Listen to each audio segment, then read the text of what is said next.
নদীর প্রকৃতির আবহাওয়া অনেক বেশি ভালো লাগে, তাই তো বারে বারে মন ছুটে আসে এই নদীর পাড়ে। নদীর পাড়ে এসেই অনেক ভালো লাগলো। এখানে মাছ ধরার দৃশ্যগুলো দেখতে পেলাম, আর বাঁধে এসে নদীর সৌন্দর্য যেন উপভোগ করলাম। আসলে নদীর এই প্রকৃতির সাথে আমাদের জীবনের গভীর সম্পর্ক রয়েছে।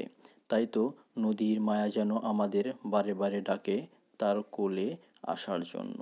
এই নদীর বুকে এসে মুহূর্তগুলো উপভোগ করলাম আর ভিডিও করতে লাগলাম।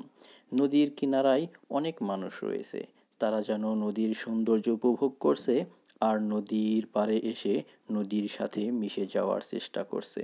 সত্যি নদী থেকে মাছ ধরার মুহূর্তগুলো যেন অনেক বেশি ভালো লাগে। নদীতে আসলেই মাছ ধরার সেই স্মৃতিময় দিনগুলোর কথা মনে পড়ে যায়। সকলেই এসেছে তাদের পরিবারের সাথে। পরিবারের সাথে নদীর পাড়ে এসে সময় কাটানোর মুহূর্তগুলো যেন আরও আনন্দদায়ক, আরও শান্তিময় হয়ে যায়। তাই তো নদীর বুকে কাটানোর মুহূর্তগুলো আমি উপভোগ করেছি অনেক আনন্দের সাথে। এই সময়টা আমার দারুণভাবে উপভোগ হয়েছে। কিভাবে পার হয়ে গেল বুঝতেই পারলাম না। তাই তো কাটানো মুহূর্তটা আমার কাছে অনেক বেশি ভালো লেগেছে, আর সেই মুহূর্তগুলোই যেন হৃদয়ের পাতায় গেঁথে রয়েছে।